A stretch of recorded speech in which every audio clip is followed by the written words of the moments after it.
Hello అండి, అందరికీ నమస్కారం. Welcome to my channel Bitsy bye.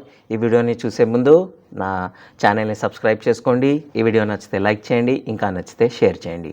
ఈరోజు నా పాడ్కాస్ట్లో రీసెంట్గా జరిగిన ఐపీఎల్ మెగా ఆక్షన్ గురించి నా వ్యూస్ని ఎక్స్ప్రెస్ చేయబోతున్నాను. ఎస్పెషల్లీ నా ఫేవరెట్ టీం, నా home team sun risers Hyderabad. వాళ్ళు ఎలా ప్లేయర్స్ని కొన్నారు, మనకున్న స్ట్రెంగ్త్ ఏంటి, మనకున్న వీక్నెసెస్ ఏంటి, నాకున్న చిన్న ఎక్స్పర్టీస్లో నా వ్యూస్ని మీతో షేర్ చేయబోతున్నాను. ఈసారి ఐపీఎల్ మెగా ఆక్షన్ చాలా రికార్డ్స్ బ్రేక్ చేసింది. మీ అందరికీ తెలిసిందే, రిషబ్ పంత్ ఎల్ఎస్జీ వాళ్ళు 27 crores పెట్టి కొనుక్కున్నారు.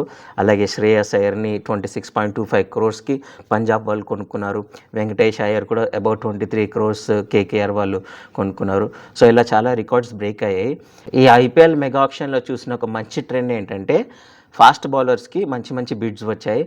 అండ్ చాలామంది మంచి మంచి రేట్స్కి టీమ్స్ వాళ్ళు డిఫరెంట్ టీమ్స్ వాళ్ళు కొనుక్కున్నారు.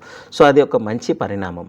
సో ఓవరాల్గా చూసుకుంటే అన్ని టీమ్స్ బ్యాలెన్స్డ్గా ఉన్నాయి. అంటే కొన్ని టీమ్స్ కొన్ని వీక్నెసెస్ ఉన్నాయి కూడా, ఆల్మోస్ట్ ఆల్ అన్ని ఐపీఎల్ టీమ్స్ చాలా స్ట్రాంగ్గా ఉన్నాయి. అంటే కొంచెం బ్యాలెన్స్డ్గా, అంటే చాలా అనాలిసిస్ చేసి చాలా తెలివి యూజ్ చేసి అందరూ వాళ్ళ టీమ్స్ని ఒక రకంగా బ్యాలెన్స్డ్గానే కొనుక్కున్నారు. కొన్ని టీమ్స్ మాత్రం నాకు కొంచెం సర్ప్రైజ్ అనిపించింది. ఫర్ ఎగ్జాంపుల్ ఆర్సీబీ టీం వాళ్ళు స్టార్టింగ్లో అసలు మంచి ప్లేయర్స్ మీద ఆప్షనే చేయలేదు, అసలు బిడ్డింగ్ కూడా చేయలేదు. సో అదేంటో నాకు వాళ్ళ స్ట్రాటజీ ఏంటో నాకైతే అర్థం కాలేదు. మరి వాళ్ళకే తెలియాలి. అండ్ ఆల్సో పర్లేదు, లాస్ట్లో ఏదో కొంచెం మంచి టీంనే కొంచెం బ్యాలెన్స్ టీమ్గానే సెట్ చేసుకున్నారు.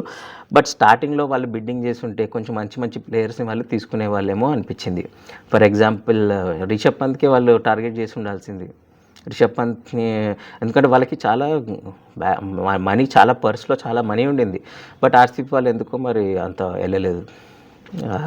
వాళ్ళ స్ట్రాటజీ ఏంటో నాకైతే అర్థం కాదు. మరి ఐపీఎల్కి ఉన్న ఒక ప్రత్యేకత ఏంటంటే, ప్రతిసారి అన్ని టీమ్స్కి మంచి ఛాన్స్ ఉంటుంది గెలవడానికి.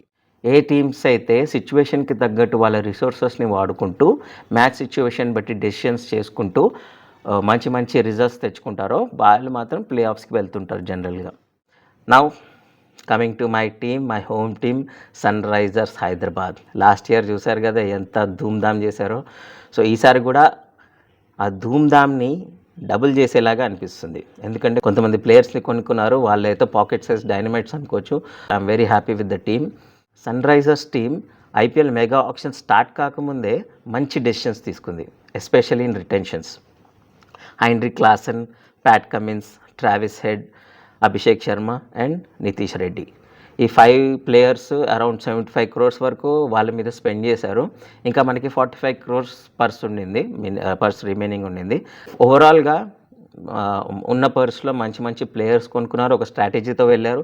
డానియల్ వెటరీ నాకు తెలిసి మంచి అనాలిసిస్ చేసి కావ్య మారిన్కి బాగా సపోర్ట్ చేశాడు ఈ ఆప్షన్లో. అంటే వాళ్ళకు ఒక స్ట్రాటజీలో వెళ్ళినట్టే అనిపించింది. అండ్ ఒక టైంలో రిషబ్ పంత్ని కూడా వాళ్ళు ట్రై చేశారు, మరి అదేంటో నాకు తెలీదు. కానీ రిషబ్ పంత్ రేట్ పెరగడానికి కూడా ఎస్ఆర్హెచ్ ఒక రీజన్ అని చెప్పుకోవచ్చు. సో ఈ సన్ రైజర్స్ హైదరాబాద్ స్క్వాడ్ ఎలా ఉంది, ఈ ఐపీఎల్ 2025లో స్క్వాడ్ ఎలా ఉండబోతుంది అనేది చూద్దాం. మొత్తం 120 crores బడ్జెట్లో 75 crores రిటెన్షన్ ప్లేయర్స్కే వాడారు SRH. They are very good retentions. మెయిన్గా హెన్రిక్ క్లాసన్ తెలుసు కదా, అసలు one of the best T20 players right now. And Abhishek Sharma రీసెంట్గానే ఒక ఫాస్టెస్ట్ T20 100 కొట్టాడు, సయ్యద్ ముష్తాక్ అలీ ట్రోఫీలో అనుకుంటా. సన్ రైజర్స్ ప్లేయర్స్ అందరూ మంచి ఫామ్లో ఉన్నారు, అదొక very good sign. Travis Head already మనం ఫస్ట్ టెస్ట్లో చూసాం, ట్రావిస్ హెడ్ అన్నిటికన్నా హైయెస్ట్ స్కోరర్ ఉన్నాడు ఆస్ట్రేలియాలో right now. So that is a very good retention. And Pat Cummins, Australian cricket captain. And last year చూసారు కదా మన ఎస్ఆర్హెచ్ని ఫైనల్ దాకా తీసుకెళ్లారు. Very happy for his retention and I'm sure he will be the captain also. Next మన తెలుగోడు Nitish Kumar Reddy last సీజన్లో బాగా ఇంప్రెస్ చేశాడు. ఒకవేళ ఎస్ఆర్హెచ్ రిటైన్ చేయకపోయి ఉంటే, నితీష్ రెడ్డి కానీ ఆప్షన్లో ఉండుంటే ఈజీగా 11 to 12 crores ఈజీగా వచ్చేవని నా నమ్మకం. But I'm very happy that he chose to be in Sun Risers Hyderabad, and next 3 years he is going to be a very good player, that is for sure. And also Nitish Kumar Reddy top of the order వచ్చి ఆడితే బాగుంటుందని నా personal opinion. ఎందుకంటే young player, మంచిగా ఫామ్లో ఉన్న ప్లేయర్స్ని ఎప్పుడైనా టాప్ ఆర్డర్లో ఆడించాలి. I hope SRH follows that. And Ishan కిషన్ని కావాలంటే మనం నెంబర్ 5కి దింపేయచ్చు. ఎస్ఆర్హెచ్ టీంని చూస్తే బ్యాటర్స్ వచ్చేసి ప్యూర్ బ్యాటర్స్ వచ్చేసి అభినవ్ మనోహర్ ఇంతకుముందు గుజరాత్ టైటన్స్కి ఆడాడు. మిడిల్ ఆర్డర్లో మంచి బ్యాట్స్మెన్, పిచ్ హీటర్గా పనికొస్తాడు. ఆ తర్వాత ఇదే ఇంకో మంచి బ్యాటర్ సచిన్ బేబీ, కొంచెం ఎక్స్పీరియన్స్డ్ ప్లేయర్ అనుకోవచ్చు, అరౌండ్ 35 years నౌ. అప్పుడప్పుడు ఫామ్లో ఉంటే బాగా ఆడతాడు. So that is also good buy for us. And చాలా తక్కువకే వచ్చేసారు, 30 lakhsకే. Aniket Varma, young dynamic batsmen who plays for Madhya Pradesh, is also good buy. మనకి జస్ట్ 30 lakhsకి దొరికేశాడు. అండ్ తర్వాత వికెట్ కీపర్స్ వచ్చేసి Heinrich Klaasen.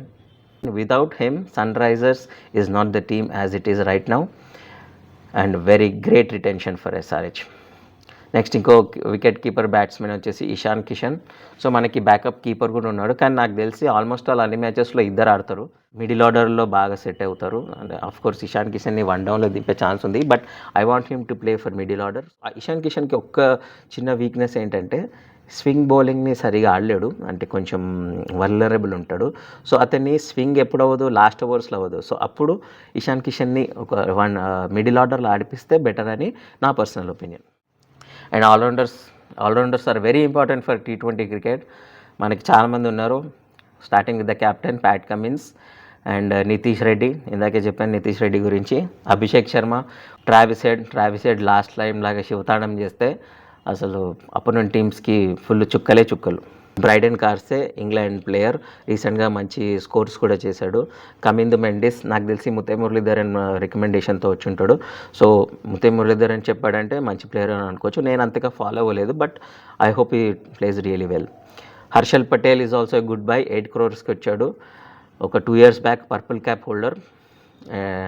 And death bowling మంచిగా చేస్తాడు, అండ్ ఓపెనింగ్ బౌలింగ్ కూడా పర్లేదు, బాగానే చేస్తాడు. డెత్ బౌలింగ్లో మంచి ఎక్స్పీరియన్స్ ఉంది. సో భువనేశ్వర్ కుమార్ డెత్ బౌలర్ని మనకి ఎంత బాగా వేసేవాడో, ఐ థింక్ హర్షల్ పటేల్ కొంచెం ఆ విధంగా మనకి హెల్ప్ అవుతాడు అనిపిస్తుంది. ఇంకా ప్యూర్ బౌలర్స్ చూస్తే రాహుల్ చహర్ స్పిన్నర్, జయదేవ్ ఉనాద్కట్ ఒకప్పుడు one of the most expensive player in IPL, but right now మనకు ఓన్లీ 1 crore వచ్చేసాడు. But he has good experience. అంటే ఒక 2 years last year or before last year కొన్ని ఓవర్స్ బాగా వేసాడు సన్ రైజర్స్కి. So I will bank on him. Simarjeet Singh bowler, another good buy. Zeeshan Ansari, ఆయన గురించి అంత తెలీదు. మొహమ్మద్ షామి SRHకి ఆడబోతున్నాడని తెలిసినప్పుడే నాకు అసలు goose bumps. I'm very happy that Mohammed Shami is in our team.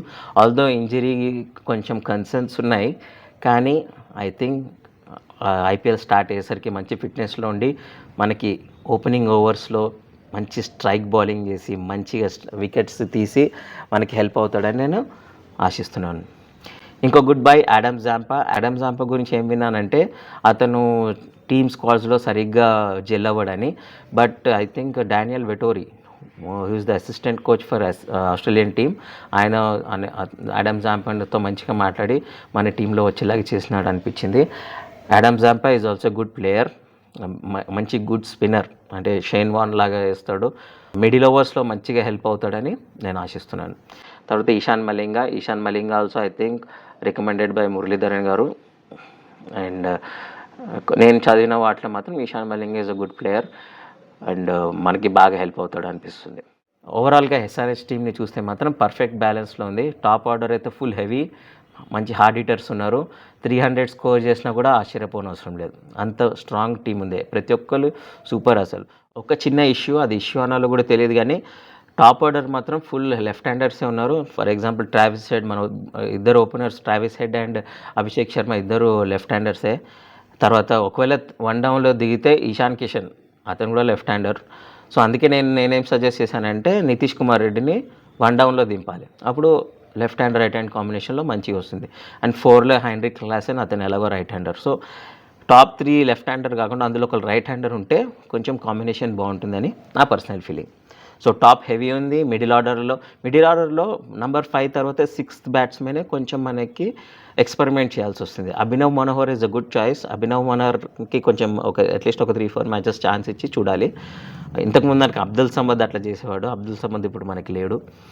So ఆ 6th బ్యాట్స్మెన్ అనేసి అక్కడే కొంచెం చిన్న వీక్నెస్ ఉంది. But I think Abhinav Manohar కానీ అథర్వ థైడే వీళ్ళందరూ కొంచెం మంచి ప్లేయర్స్ ఉన్నారు, వాళ్ళని వాడుకొని వీ కెన్ యూజ్ దెమ్. తర్వాత బౌలర్స్లో అయితే మొహమ్మద్ షమి, ప్యాట్ కమిన్స్, హర్షల్ పటేల్, నాకు తెలిసి వీళ్ళు ముగ్గురు అయితే రెగ్యులర్గా ఉంటారు. తర్వాత స్పిన్నర్స్లో వచ్చి రాహుల్ చహర్, యాడమ్ జాంపా, అభిషేక్ శర్మ ఒకవేళ మంచిగా బౌలింగ్ వేస్తే స్పిన్నింగ్లో స్టార్టింగ్లో మ్యాచెస్లో, తర్వాత ఒక స్పిన్నర్ని తీసుకుంటే సరిపోతుంది. సో ఆ టీమ్ కాంబినేషన్ ఎలా ఉంటుంది, టాప్ 11 ఎలా ఉంటుంది, ఇంపాక్ట్ ప్లేయర్ ఎలాగో ఉన్నారు. సో మనం మంచి మంచి స్ట్రాటజీస్ చేసుకుంటూ ఎస్ఆర్హెచ్ నెక్స్ట్ ఇయర్ కూడా ఫైనల్కి వెళ్ళే ఛాన్స్ బాగా ఉంది. సో ఇదండి ఎస్ఆర్హెచ్ టీమ్ కాంబినేషన్. ఇది క్లోజ్ చేసే ముందు ఒక మంచి ట్రిబ్యూట్ ఇవ్వాలి. ఎవరికంటే మన టీం నుంచి వెళ్ళిపోయిన వాళ్ళు. ఎవరు అంటే భువనేశ్వర్ కుమార్. ఆల్మోస్ట్ 11 ఇయర్స్ ఆడాడు ఎస్ఆర్హెచ్కి. చాలా స్ట్రాంగ్ బాండింగ్ ఉంది హైదరాబాద్ టీంకి. భువనేశ్వర్ కుమార్ ఫేర్వెల్ స్పీచ్లో కూడా అదే మెన్షన్ చేశాడు, అంటే ఫేర్వెల్ ట్వీట్లో కూడా అదే మెన్షన్ చేశాడు. It will be a big loss, but age is also a factor. ఇంకా ఎందుకంటే ఇప్పుడు మనం కొన్న ప్లేయర్స్ అందరు నెక్స్ట్ 3 years వరకు వాడుకోవాలి. భువనేశ్వర్ కుమార్, మొహమ్మద్ షమి కూడా is aged, but if you ask me between Bhuvaneshwar Kumar and Mohammad Shami right now, obviously the choice is Mohammad Shami. But I'm very happy, thankful for Bhuvaneshwar Kumar being one of the best warriors this game has ever produced, especially for Sunrisers. And ఇంకొక మంచి player SRH నుంచి release అయిన వాళ్ళు నటరాజన్. అసలు నటరాజన్ ఆ yorkers అన్నీ miss అవ్వబోతున్నాం. Natarajan పేరు కూడా ఎస్ఆర్హెచ్తోనే కొంచెం పాపులర్ అయింది. చాలా మంచిగా ఆడాడు మన టీంకి. Now he is going to play for Delhi and I hope he finds good success over there. And వాళ్ళకి వచ్చిన అమౌంట్స్ అన్నీ they are really worth it. ఇంకొంతమంది మంచి మంచి ప్లేయర్స్ కూడా వెళ్ళిపోయారు, లైక్ గ్లెన్ ఫిలిప్స్ని వదులుకున్నాము. Umran Malik, we're going to miss the pace of Umran Malik in SRH. But pace ఉంటే సరిపోదు, మంచి స్కిల్ కూడా ఉండాలి. I hope he develops those skills. Mayank Markande, అతను కూడా మంచి స్పిన్నరే, కానీ ఎక్కువ ఛాన్సెస్ రాలేదు. ఇచ్చుంటే మంచిగా ఆడేవాడిని అని నా ఫీలింగ్. మంచి స్పిన్నర్, అతను ఉండింటే బాగుండు అనిపించింది, బట్ ఇట్స్ ఓకే. సో ఇదండి ఎస్ఆర్హెచ్ మెగా ఆప్షన్ మీద నా రివ్యూ, నా అనాలిసిస్ అండ్ స్క్వాడ్ గురించి నా ఒపీనియన్స్ని మీతో షేర్ చేశాను. సో మీ అందరికీ ఈ వీడియో నచ్చిందని అనుకుంటున్నాను. ఒకవేళ నచ్చితే లైక్ చేయండి, ఇంకా నచ్చితే షేర్ చేయండి, కానీ నా ఛానల్ని మాత్రం తప్పకుండా సబ్స్క్రైబ్ చేసుకోండి. Okay friends, have a good day.